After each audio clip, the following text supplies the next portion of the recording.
Hey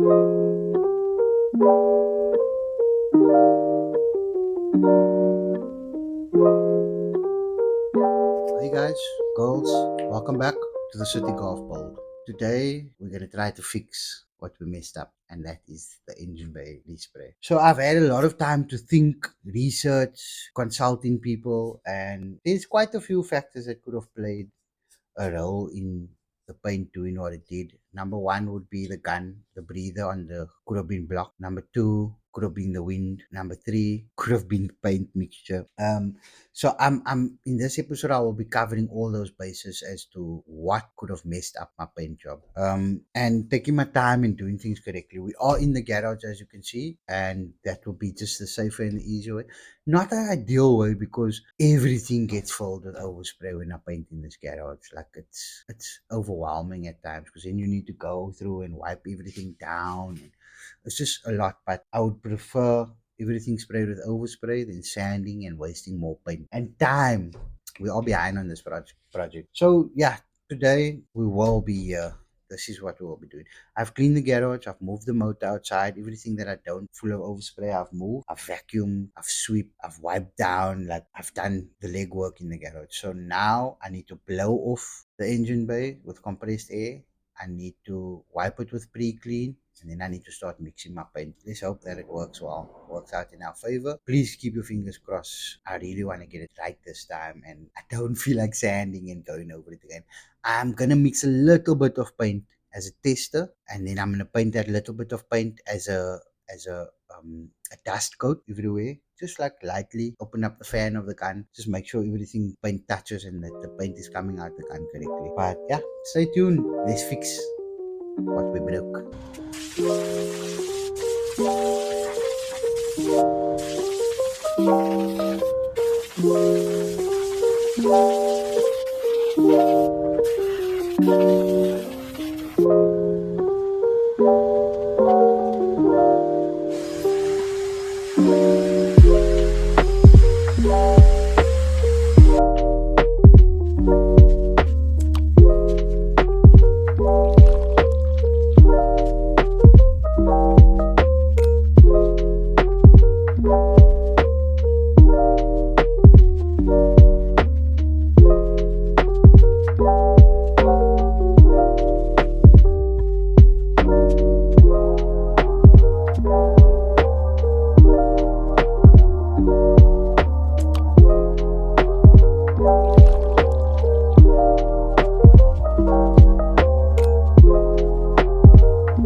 So we blew it out, so we vacuumed, we pre-cleaned, wiped. We're gonna spray, mix paint and spray. I need to change my clothes, mount the tripod and mix the paint.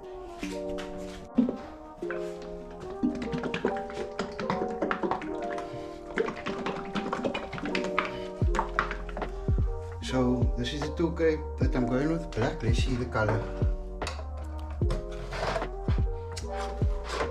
It was a little bit more expensive than the 4 rings,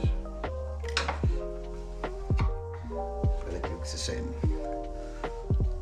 So this is how the color looks.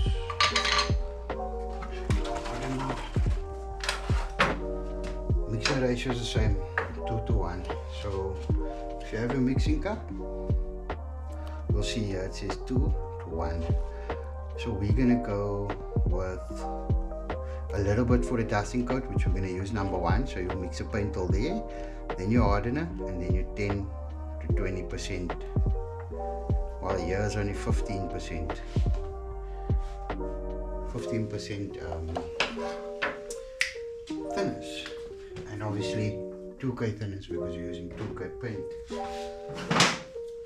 Just do the little TikTok hack. So we don't miss paint everywhere.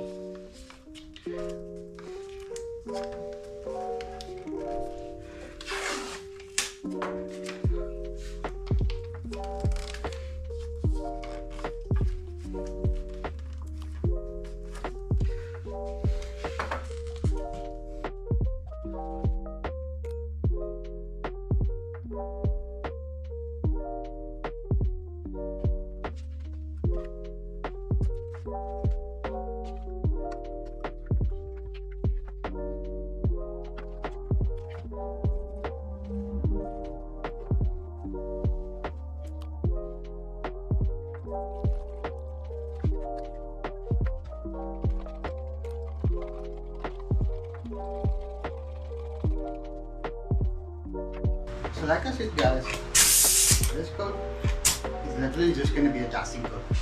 I'm not going to lay the paint.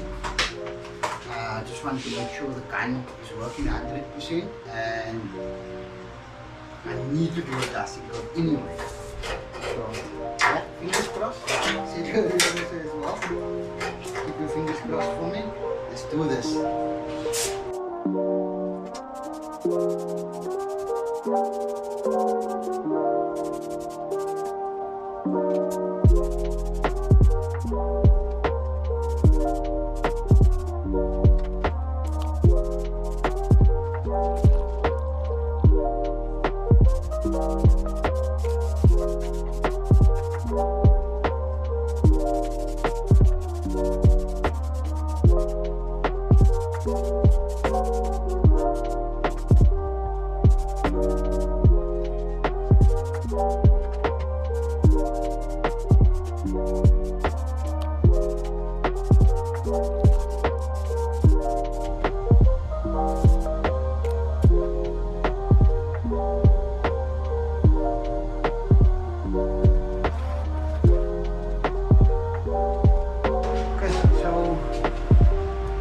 Get in this time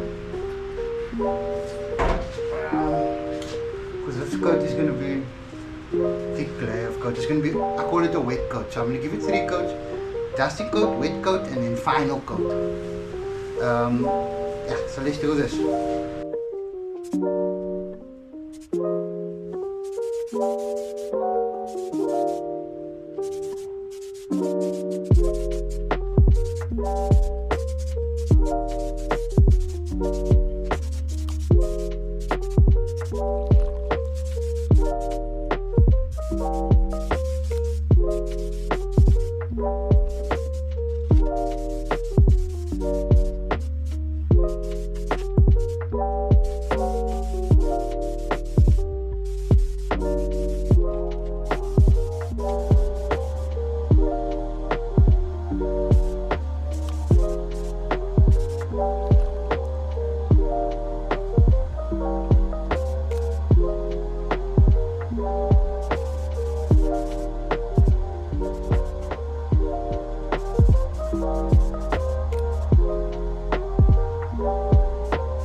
Paint. I'm going to go over it again, but mainly here and in the front, and then I'll do a final coat with the rest of the paint on the parts that I am not happy with.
Alright, so it's not the most perfect finish. I didn't expect it to be the most perfect finish. I just wanted it.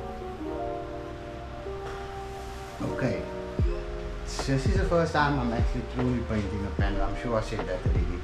Painting any form of panel, which is probably the hardest panel to paint, is the engine bay, because there's so many curves and it's not a smooth surface. But I'm happy. It's black, it's shining, everything is covered. The front is looking good, everything's protected. So I wasn't going to put a clear on, but I'm here, you know. The gun is available, the compressor's on, the overspray is everywhere. So I'm just gonna put a clear coat on. I'm gonna lay it down same as previously, just a dust coat everywhere, a quick dust coat. Let it dry for about 2 minutes, 3 minutes. Then I'm gonna put a wet coat on, not too wet. The fan is gonna be pretty wide open on it, so the clear can actually spread. But it will just be an added protection. I'm only really going to go here, and on the top.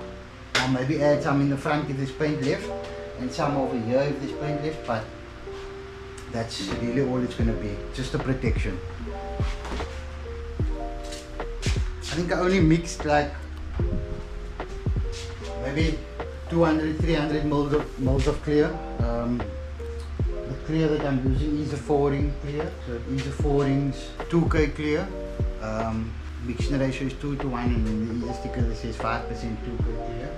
So yeah, like I said, the clear makes a hell of a lot of overspray, so I'm not gonna go crazy with it. I'm actually gonna turn this down, turn the pressure of the compressor down, and put it on about 2.2.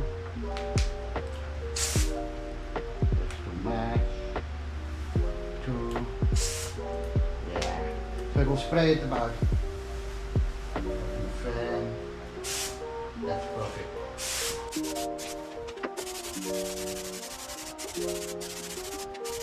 Okay, so I'm gonna lay the rest of the clear. I don't want it to run, so I'm gonna try to not lay it too heavy. Like I said, just a layer of protection, Jason. Listen, just a layer of protection, Jason. Let's do this.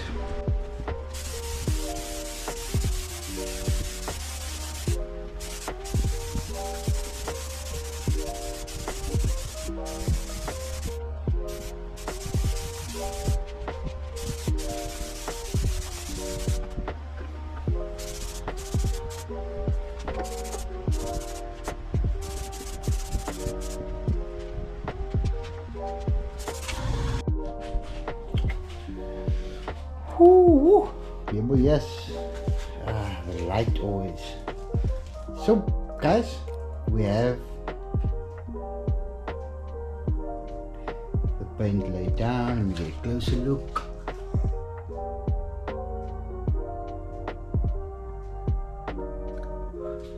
I've removed the masking tape and the paper and plastic that was protecting the car that does not need protecting. I have kind of started assembling, like I put this bracket on just to test bonnet cable. I'm not going to do too much now. I'm going to start assembling, but I'm going to give, like you see, I'm going to give it a couple of days for it to sit. Remove the masking tape, start putting some brackets back on for the piping. I will probably have the brake booster back on first or very soon. Start putting the rubber grommets in place, like just start slowly assembling the motor. Bear in mind, we need to keep as much open because of the wiring loom. I'm not 100% sure how we're gonna run it, but the goal is to get the motor in first. But I don't want to get the motor in or try to put it in while the paint is still kind of soft and sensitive, but we will get it in. We will get it in very soon, very soon. But yeah, I'm just gonna start like doing basic things like removing the masking tape, like I said, putting a few things in its place. Maybe the fuel lines I'll put back, just things that are not going to get in the way for when I put the motor in. Most certainly I'm going to put like these over here. There was these screw-in brackets for the lines, brake booster, just yeah, like I said. I do need to get rack ends for the steering rack, so let me show you what I did there. Okay, so I'll put a clip up somewhere on the screen somewhere. Control arms prepped. This side is as well. This table type of thing worked out perfectly in my favor.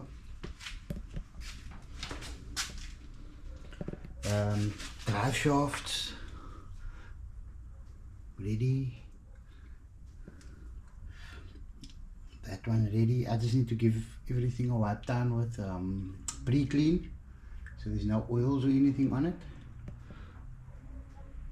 The inner CVs is the only ones that was removed because putting 100mm CVs on so it can fit the gearbox, but otherwise everything's good. I didn't like go deep in on the control arms because control arms, and I'm using direct to metal, I'll show you shortly, so you can't really see, but it's Durax direct to metal paint, rust protection, direct to rust, corroded metal you can paint. This is a small can, I use it to spray the gearbox and it came out pretty well. It's a smooth black, so it's kind of like a semi-shiny. I mix it with lacquer thinners, so it kind of takes a shine away a little bit.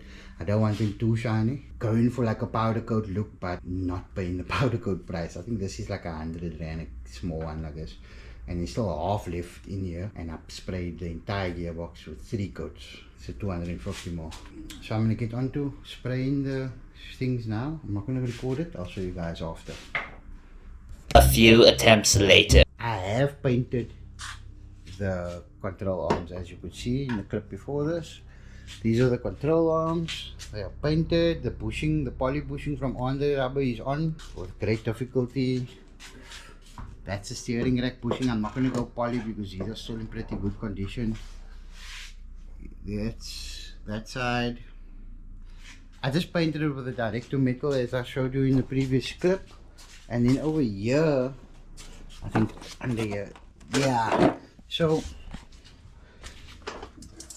the tie rod ends, these guys, they weren't in good condition. When I did take the car for alignment, the guys complained and said that they're not winning, can't get it 100% because the one was like rusted stuck. So I removed them. This is the steering rack, I cleaned it up. I removed them and I'm planning on getting a whole new set of rack ends and tie rod ends. That's a goal. And then I'll put the steering rack back. So I'm going to do that probably in the forthcoming days. But back to the engine bay. Check it out.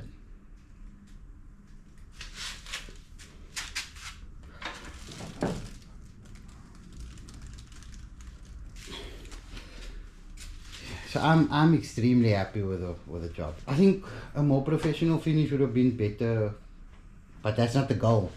The goal was just to repaint it, get it shiny again, so it look all new. I didn't want to flash a bay. It's literally an OEM build with a bit of a twist. So everything would be going back into the original positions. The wiring loom will run originally how it was. The battery will stay. The water bottle, the window washer bottle, the fuel filter. Everything I'm planning on putting back how it was from the factory. That's the goal. I'm going to let it sit for a little bit and then I will tackle putting everything back. Complete. It's been 2 days since the engine bay has been sitting. All the tape has been removed. I have mounted the lines back with its clips. The brake booster's back mounted. The pin is there with its circlip. I haven't mounted anything else because, like I said, I kind of want to get the engine bay to sit. The bonnet stays here. So I was going to leave assembling for the next episode, but I just couldn't help myself with the little things. But this is how the engine bay looks. Looks fresh, looks clean. My fiance said, she said one thing that got my attention. Why is it so shiny and the rest of the car is not? But yeah, that's just the way it is. I would have hated to remove this motor to paint this bay in the long run. So hence me removing it and painting now. It's not going to be perfect, guys. The goal is not to get it perfect. The goal is just to get it a little bit more cleaner than what it was. This is it. I'm proud of my work. So I'm going to take you guys with me to the drawing board. We need to make a few changes on the drawing board over there. But let's just give one more look at the beautiful engine bay from the top. Catch you at the drawing board. Righto, back to the drawing board. Progress, lots of progress. I'm happy. I am, I am really happy on the progress that has been made. I felt very stagnant, frustrated. Yeah, I felt a lot of things over the past couple of weeks, that was hectic. But, so today, paint motor and parts, correct. Paint bay, done. Yeah, so that's what we've done so far. We're gonna start erasing a little bit of things like reassemble bay, reassemble steering. Okay, I'm gonna take reassemble bay away. I'm gonna take that away, and we're gonna add, so install the bay, because we want to install everything in. Install steering rack. We're gonna move over to the next one because we still need to mount the clutch bracket, make up the clutch line, reinstall the motor, send to Alderman, wiring. We're not gonna go in that order. Plans change, but I'll discuss that when we get there. And then we're gonna go install LCA, lower control arms, / ball joints.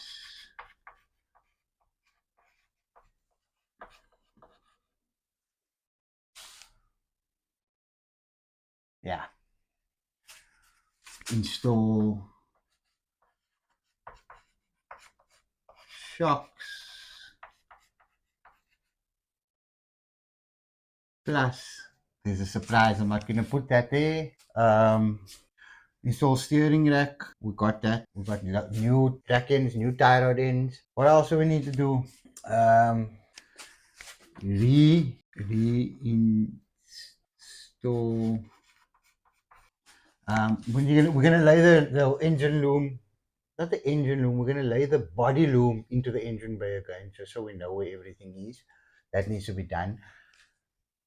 We'll change this wiring ECU. That will probably be done at the same time, reinstalling the engine, the body loom, and then rivet. Need to rivet the bonnet catch back. It's formal rivets. I'm just putting that there so I know. So this list is just me telling myself. I'm going to carry on writing, and I'll explain when I'm done. All right. So off the top of my head, this is what we have to do left. We extended the list about quite a few things, but I'm trying to not have writing it in categories. I'm trying to actually write each individual thing I need to do, because I figured that it kind of, it gives me inspiration when I'm ticking off small things. And even though my inspiration is like super high right now, because the most daunting task is complete, which is painting the engine bay, there's still small little things that do kind of cost a little bit of money. Hold your thought. Yeah, I got distracted and I realized something. We're doing it in stages. We don't want to overwhelm ourselves financially. We've already exerted most of the funds that we had allocated to this build. So this is our list. This is how far we are. And let the exciting times roll. We are this close to having the motor in the car, but also this close to having the motor in the car, if you know what I mean. So yeah, this is this episode coming to an end. I really hope you guys enjoyed the content. I kind of want to make a DIY type of content, but I don't think that's really what I have the patience for. Any comments, any ideas on what I should be putting in my videos? Throw it in the comments. Like, I would appreciate it. Any critics, anything, just give it to me. I would love to better this art and what I'm doing on the YouTube channel. But until then, don't forget to like and subscribe. I would appreciate it. This year's goal, 500 subscribers and finishing the build. We'll probably be done. The engine will be done way before the year ends. But yeah, until next time, I'll catch you guys in. Peace out.